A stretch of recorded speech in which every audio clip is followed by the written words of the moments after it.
Under the great halls of the Galactic Council the lights burned bright, but the mood was heavy, the air filled with arguments, whispers, and mocking laughter. Every species in the chamber thought they knew how the universe worked, they thought power belonged to them, yet a single message delivered in cold silence had unsettled them. All it came from Earth, the home of the Deathworlders. No demands, no insults, only one short line: do not test the Deathworlders. Patience. Many council members laughed, thinking it was nothing more than a bluff. Others sneered, believing humans were still young, reckless, and far from dangerous. Yet in the corners of the hall the older species did not laugh. They remembered old battles, they remembered small wars when humanity first reached the stars, and they remembered the terrifying way humans fought with desperation and fury that no other species could match. The elder voices whispered, "This is not a warning, this is a promise." But their voices were ignored and buried under the sound of prideful leaders who believed humans could never shake the balance of power across the galaxy. The silence after the message was the kind that presses on the skin, the kind that makes even strong hearts feel uneasy. One ambassador, a feathered diplomat from a wealthy empire, slammed his clawed hand on the table and shouted, "Deathworlders dare to threaten us, they should be punished." But his eyes betrayed a flicker of fear. He knew, as the others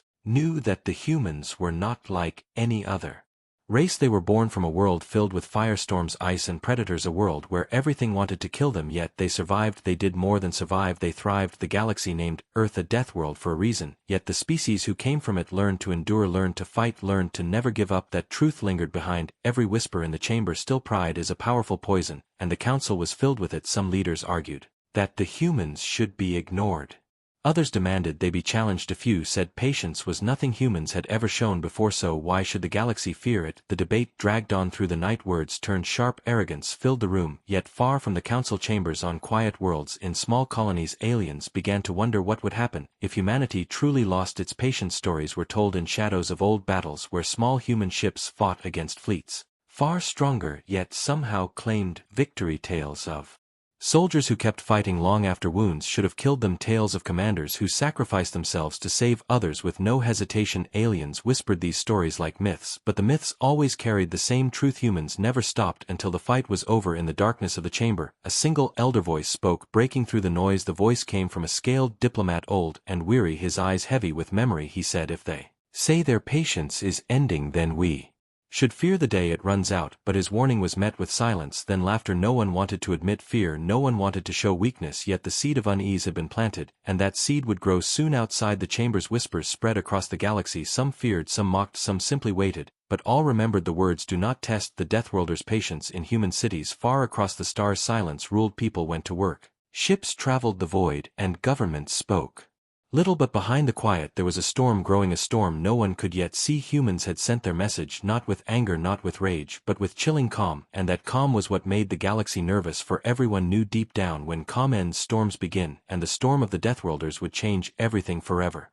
The attack came without warning. A human colony ship traveling through quiet space was ambushed by raiders. The attackers were not simple pirates, they carried weapons too advanced for their kind. Their banners showed ties to powerful alien empires. Survivors later whispered that the raiders laughed as they burned the colony ship, tearing apart its defenses with cruel precision. Desperate calls for help echoed across the stars. "Earth, please answer us," they cried. But no help came in time. The colony was left shattered, its people scattered, some killed, some taken as slaves. When the news reached the Galactic Council, the chamber filled again with noise. Humans stood demanding justice. They brought proof, fragments of weapons, fragments of ships, all pointing toward empires that sat among the council. Yet the powerful leaders leaned back in their seats, their faces calm, their eyes cold. One alien lord smirked and said, "Colonies are weak. If humans cannot protect their own, they should not spread their kind." Across the stars another waved away the evidence, declaring the council will not waste time on the cries of Deathworlders. These words cut deep into the hearts of every human present. They did not shout, they did not scream, they only stared in silence. Silence sharper than any blade. Some aliens laughed at their silence, mistaking it for fear. Others whispered that humans had been humbled, but a few who remembered the old wars felt a chill run down their spines, because they knew this was not fear, it was patience breaking. And when patience breaks, something terrible follows. Outside the chambers, the galaxy spoke in whispers about the attack. Many saw it as proof that humans were weak, too fragile to defend their own people. Others warned it was a mistake to ignore such a wound, because humans never forgot. They carried pain like fire in their blood. They turned grief into strength, and history showed again and again that when humanity was cornered, they came back stronger still. In Earth's great cities, There was no loud call for war, leaders made no grand threats, the government spoke carefully, their words calm, measured, controlled, but across shipyards lights burned day and night, factories came alive with the hum of engines, weapons old and new were tested in secret fleets that had been resting since the last war began to move quietly out of dock, their courses hidden from alien eyes. The galaxy thought humans were doing nothing, but humanity was preparing, patient, steady, precise. Back on the colonies where survivors of the raid lived, grief turned into something harder. People who had lost everything trained with new fire in their hearts. Children too young to fight swore that one day they would return to the stars stronger than before. Soldiers stood silent, but their silence was a promise. One human ambassador returned to the council. After the evidence was dismissed, he stood at the center, his hands folded, his eyes cold. He spoke only once. He said, "Patience is not endless." Then he turned and walked away, leaving the chamber in stunned silence. Many laughed. After he left, one alien jeered, "They bark, but they do not bite." Yet the older voices were troubled. They remembered times when humans had spoken quietly before wars that shook entire systems, wars that left scars still visible on planets across the galaxy, and they asked themselves quietly, what if this is not a bluff? What if this is the breaking point? Still pride blinded the council. They did not act. They thought humans could be mocked, ignored, and insulted without consequence. But in the far edges of space, fleets moved unseen, commanders sharpened their strategies, and a storm grew in silence. The galaxy had poked the Deathworlders' wound, and now the wound burned. The question whispered in shadows was simple: how long before humans finally lost their patience, and what would happen when they did? The council chamber was full once again, but this time the air was different. Gone was the mocking laughter, gone was the careless pride. A quiet tension gripped the room as every representative turned toward the center, where a single human diplomat stood. He was not tall compared to many alien species, not armed, not armored, yet something in his eyes made even the proudest lords hesitate. His voice was calm, his words measured, but each one struck like a hammer. He said, "Patience is over." The words hung in the air like a shadow, no shouting, no threats, only a statement, simple, final, absolute. Then he turned and walked out without waiting for a response. The chamber fell into silence, a silence so deep it pressed against the skin. Many leaders shifted uncomfortably, unsure what they had just witnessed. Some laughed nervously to hide their unease, others hissed and muttered that humans were arrogant and foolish. But the oldest voices in the room did not speak. Their eyes followed the human as he left, and in their hearts they felt the cold certainty that a storm had already begun. After the meeting, the galaxy erupted in rumors. Alien citizens whispered that humans had declared war, yet no war fleets were seen, no messages of vengeance were broadcast. Humans remained silent, too silent, and that silence was worse than any threat, because silence meant planning, silence meant movement, silence meant the Deathworlders were no longer waiting in the outer systems. Strange reports began to surface: small outposts losing contact, trade convoys disappearing, ships reporting shadows moving through space faster than scanners could track. Governments dismissed these as pirate attacks, but the survivors swore otherwise. They claimed they saw human ships moving in ways no one had seen before, appearing where they should not be, vanishing before reinforcements arrived. Some captains described the terrifying sight of human warships flying without lights, only the red glow of weapons charging before everything went dark. Panic began to spread among smaller species. They remembered the human warning, they remembered the silence in the council chamber, and they began to wonder if the end had already started. Meanwhile, the powerful empires mocked these fears. They told their people humans could never stand against the might of united fleets. They said humans were desperate, not dangerous. But even as they spoke, their military outposts requested reinforcements, because something unseen was pressing against their borders. The galaxy had grown used to thinking of humans as reckless but controlled. Their wars in the past had been fierce, but always with limits. But this time felt different, because this time humans had not shouted, they had not demanded, they had not begged, they had simply said, "Patience is over," and then disappeared from the eyes of the galaxy. In the great shipyards of Earth and Mars, the truth unfolded. Massive fleets rose from hidden docks, ships built in silence, weapons tested in shadows. Old allies quietly renewed their bonds while enemies whispered in fear. Humans worked not with noise but with purpose. Every worker, every soldier, every commander understood what had been lost in the raid on the colony ship, and they carried that memory in their hearts. Their silence was not weakness, it was the calm before thunder. One alien merchant, traveling near the human border, sent a frantic report to his homeworld. Before his signal cut off, he said, "The stars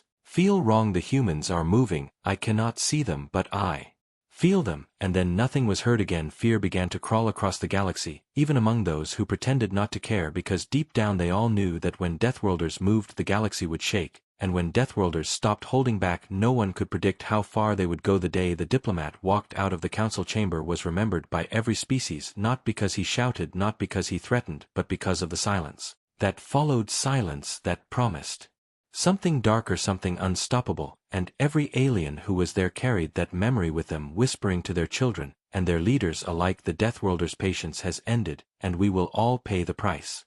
The first strike came without warning, and without mercy. In the far edges of the galaxy where trade flowed through a vital hub, silence suddenly fell. Merchant ships stopped answering distress signals, went unanswered. Patrol fleets vanished into nothing. When the Council finally sent scouts to investigate, they found only wreckage, broken ships drifting in the void. Stations burned hollow, their lights snuffed out. No survivors remained, and no clues pointed to the attackers, yet every whisper carried the same fear. It was the human survivors from distant convoys, spoke of shadows tearing through the stars, ships that moved like hunters, striking and vanishing before anyone could react. One captain swore he saw human warships with no signals, no banners, only cold steel and red fire before his vessel was torn apart. He barely escaped in a lifeboat to tell the tale. The Council tried to calm the panic. They told the galaxy these were lies spread by cowards. They claimed the raids were only pirates seeking chaos, but the truth spread faster than their denials. Traders refused to travel routes near human borders. Colonies begged for protection, and soldiers spoke in hushed voices about a new kind of war. Humans had not declared war officially, yet their actions were louder than any declaration. For every hub that mocked them fell silent, every fleet that laughed at them disappeared, and every world that ignored their warnings grew restless. The aliens had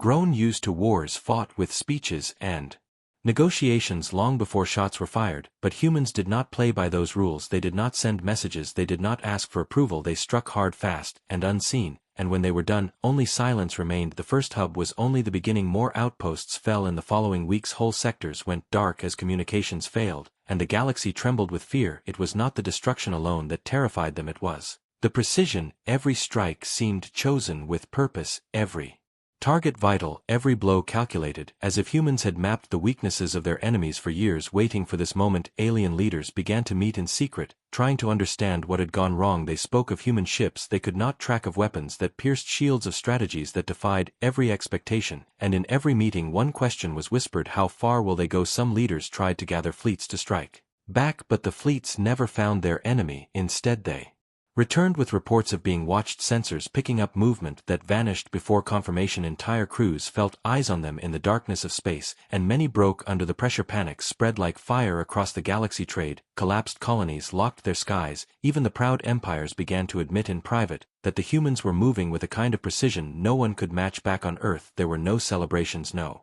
cheering. The humans did not strike for glory, they struck for memory, for the colony ship that had been lost, for the families torn apart. They fought with grim determination, and the galaxy began to see them not as reckless fighters, but as something far more terrifying: hunters who chose their prey carefully and never let go. One alien diplomat whispered to another in fear, the humans are not at war, they are cleansing their wound. The phrase spread like poison because it was true. The humans were not conquering worlds, they were not demanding tribute, they were punishing, and the punishment grew heavier with each strike. Soon entire regions of space refused to move against humanity, not out of alliance but out of terror, because no one wanted to be the next target. The first strike had changed everything in one night. The galaxy went from mocking humans to fearing them, yet the worst part was not what they had seen, it was what they had not seen, for no one knew where the human fleets truly were. No one knew their numbers, no one knew their full strength, and that mystery was more terrifying than any wreckage left behind. The galaxy realized too late that when Deathworlders chose to fight, they did not roar, they did not boast, they moved in silence, and when the silence broke it was always too late.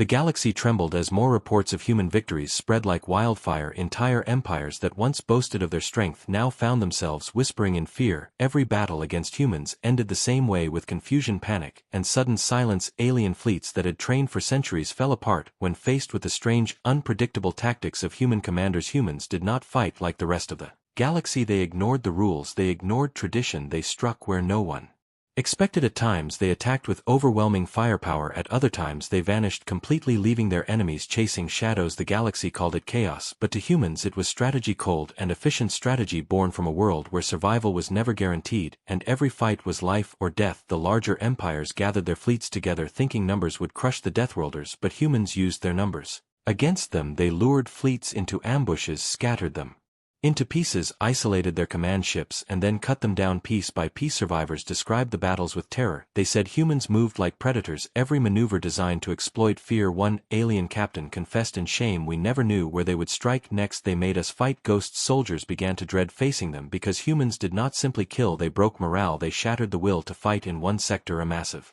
Alien fleet gathered to defend a key stronghold. They believed their combined power would finally crush the humans, but when the battle began, chaos unfolded. Human ships did not face them head-on. Instead, they appeared at the edges, striking supply ships and command vessels, turning the fleet into confusion. Before the aliens could regroup, the humans vanished again, leaving wreckage and fear in their wake. The commanders argued with each other, accusing one another of weakness. Pride turned into mistrust, and mistrust into collapse. The galaxy soon realized the greatest weapon of the Deathworlders was not their technology or their ships, but their minds, their ability to adapt to change, to see opportunity where others saw defeat. Stories of human ruthlessness spread, but alongside them grew tales of unexpected mercy. Colonies that surrendered without resistance were spared, civilians protected rather than slaughtered. These actions confused the galaxy even more because they showed humanity was not fighting for bloodlust but for justice. They struck with fury against those who mocked their pain yet offered peace to those who laid down arms. The galaxy had never seen such a thing. It made them fear humans not only as warriors but as something greater, something unpredictable, something unstoppable. Whispers grew in the darkest corners of the galaxy. Some said humans fought with the rage of demons, others claimed they fought with the hearts of guardians, but all agreed they could not be controlled.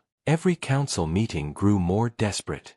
Leaders shouting at one another, blaming each other for the disaster. One old voice reminded them of the warning spoken long ago: do not test the Deathworlders' patience. But the reminder came too late. The patience had already run out, and the galaxy was paying the price in full. On distant worlds, ordinary citizens began to whisper legends about humans. They spoke of soldiers who fought through wounds that should have killed them, pilots who turned hopeless battles into victories, and commanders who never surrendered, even when outnumbered. These legends spread faster than the Council's lies because the galaxy believed what it saw, and what it saw was terrifying proof that the Deathworlders had stopped playing nice. The shift in fear was clear. Even the greatest empires who once looked down on Earth now held their breath, wondering if they would be next. The galaxy trembled, not because of what humans had already done, but because everyone knew the worst was yet to come.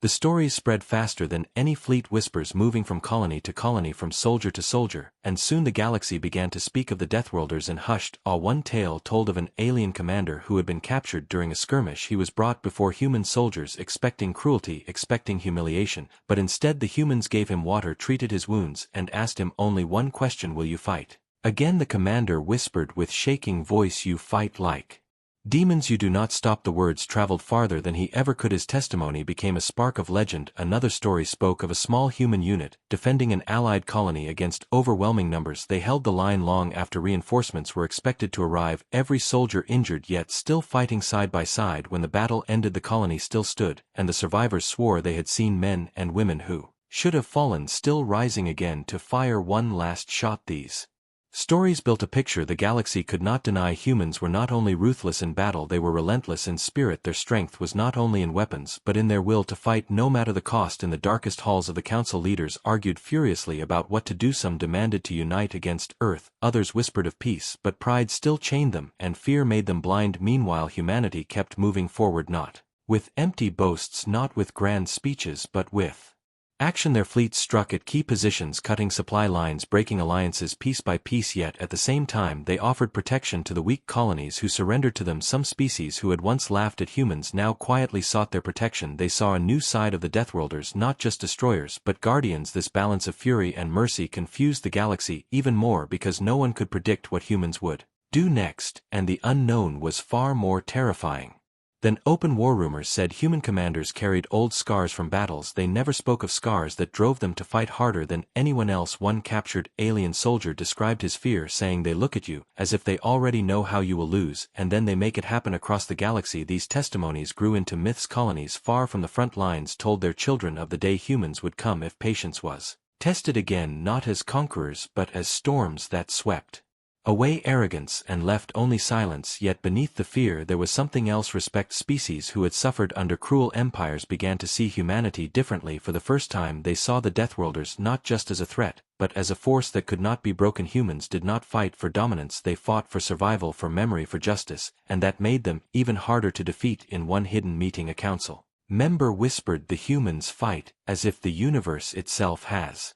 been against them since birth, and maybe that is true. Earth was a world where everything tried to kill them, and they learned to rise anyway, and now they bring that same spirit to the stars. No amount of fleets or weapons could erase that truth. The galaxy finally began to understand what made humans so different. It was not strength alone, not technology, not even numbers. It was their will, the unshakable will to endure, to adapt, to fight until the end. And in that will the legend of the Deathworlders grew larger than any empire, larger than any council. Every species began to realize that this was no ordinary war. This was the making of a legend that would never be forgotten.